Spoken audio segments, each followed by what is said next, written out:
வணக்கம் தலைவா, அனைவருக்கும் இனிய வணக்கம். இன்னைக்கு நம்ம இந்த ஒரு வீடியோல எதை பற்றி பார்க்க போறோம் அப்படின்னு பார்த்தீங்கன்னா, டிஆர்பி மற்றும் பள்ளி கல்வித்துறையில வந்திருக்க சில முக்கியமான தகவல்களை இந்த ஒரு வீடியோல நம்ம பார்க்கலாம்.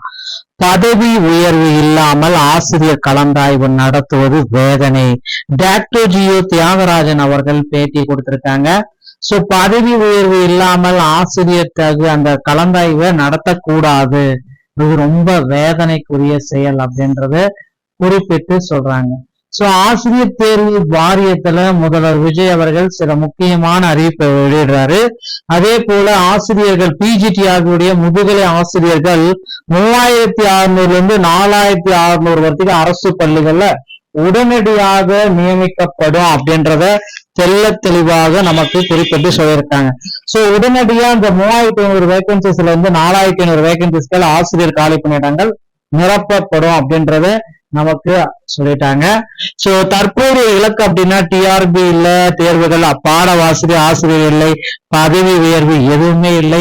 இப்படி இருக்கிற சுச்சுவேஷன்ல அரசு பள்ளிகள்ல காலி பணியிடங்கள் விரைவில் நிரப்பப்படும் அப்படின்ட்டு பள்ளிக்கல்வித்துறை அமைச்சர் ராஜ்மோகன் அவர்கள் குறிப்பிட்டிருக்காங்க. அது மட்டுமே கிடையாது, அரசு பள்ளிகளில் 1328 உடற்கல்வி ஆசிரியர்கள் பணியிடங்களே உருவாக்கப்படும் அப்படின்றதையும் அவர் குறிப்பிட்டு சொல்றாருங்க. இது எல்லாமே நம்ம கருத்தில் கொண்டு பாக்குறப்ப இந்த பிடி மற்றும் எஸ்ஜிடி உடைய வேகன்சிஸ், சோ அது ஒரு பக்கம் ஆல்ரெடி பாத்தீங்கன்னா 4ஆம் தேதி ஜூன் 4ஆம் தேதி ரிவைஸ் லிஸ்ட் எல்லாமே வெளியிட்டிருக்காங்க. சோ அந்த ரிவைஸ் லிஸ்ட்ல இருக்கிறவங்களுக்கு பணி வாய்ப்பு கொடுப்பாங்களா மாட்டாங்களா அப்படின்றது இப்ப பெரிய கேள்விக்குறியா இருக்கு.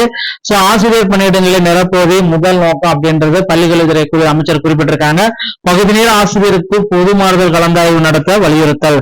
தமிழகத்தில் 17 ஆசிரியர்களுக்கு பொதுமாய்வு கலந்தாய்வு நடத்த கல்வித்துறை நடவடிக்கை எடுக்க வேண்டும். பகுதி நேர ஆசிரியர்களின் கூட்டமைப்பு சங்கம் வலியுறுத்திருக்காங்க. சோ பதவி உயர்வு இல்லாமல் ஆசிரியர் கலந்தாய்வு வேதனை தெரிகிறது. டாக்டர் ஜியோவுடைய தியாகராஜன் பேட்டி கொடுத்திருக்காங்க. பதவி உயர்வு இல்லாம ஆசிரியர் கலந்தாய்வு நடத்துவது ஒரு வேதனை. ராமநாதபுரம் பரமக்குடியில் தமிழ்நாடு ஆசிரியர் பொதுக்குழு மற்றும் செயற்குழு கூட்டம் நடந்தது. இதில் மாநில சங்க தலைவரான டாக்டர் ஜியோ, மாநில ஒருங்கிணைப்பாளர் மற்றும் செய்தி தொடர்பாளர் தியாகராஜன் கூறியதாவது என்ன அப்படின்னு பாத்தீங்கன்னா, முதல்வர் விஜயின் தேர்தல் வாக்குறுதியின்படி பழைய ஓய்வூதிய திட்டம் கொண்டு வர வேண்டும். கடந்த ஆட்சியாளர்களில் உறுதியளித்த ஓய்வூதிய திட்டத்தை உடனடியாக செயல்படுத்த வேண்டும். இது குறித்து கமிட்டி போட்டு நேரத்தை வீணடிக்க கூடாது. பதவியில் இல்லாமல் ஆசிரியர்கள் கலந்தாய்வு நடத்துவது ஒரு வேதனை தருவது. தற்காலிக ஆசிரியர் பணியிடங்கள் நிரந்தரம் செய்ய வேண்டும் என கூறி இதன் அடிப்படையில அரசு செயல்படணும். தொடர்ந்து நிதி இல்லை என்ற காரணம் கூறப்பட்டு வருகிறது. எங்கள் கோரிக்கை தான் எப்போது செய்ய போறாங்கன்னு தெரியல. தற்பொழுது அதிகாரிகள் தான் உள்ளனர், ஆட்சியாளர்கள் தான் மாறி உள்ளனர். தற்பொழுது டாஸ்மாகில் இருந்து 1200 கோடி ரூபாய் கூடுதல் வருமானம் வந்ததாகவும் குறிப்பிட்டாங்க.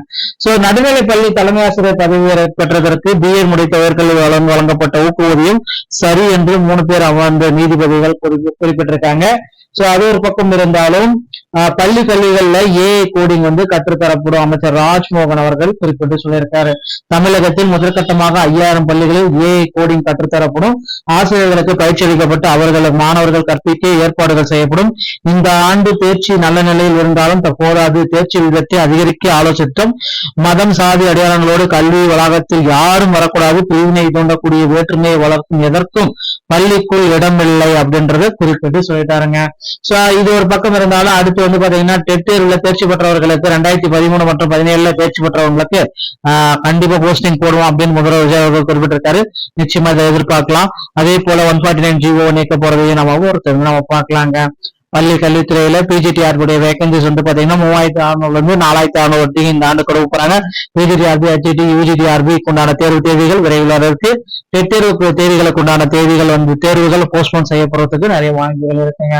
சோ மக்களே, இப்ப இருக்கிற ரிவைஸ் லிஸ்ட்ல இருக்கிறவங்களுக்கு பணி வாய்ப்பு வழங்குவாங்களா அப்படின்றது கொஞ்சம் கேள்விக்குறியா தான் இருக்கு.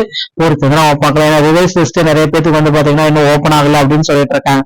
சொன்னாக்களே வெயிட் பண்ணலாம். இந்த மாதிரி டிஆர்பி மற்றும் பள்ளிக்கல்வித்துறை சொன்ன செய்திகள் அனைத்தும் உடனுக்குடன் தர நீங்க நம்முடைய சேனலோட மீண்டும் ஒரு நல்ல தகவலுடன் அவங்களை சந்திக்க நன்றி. வணக்கம். தேங்க்யூ.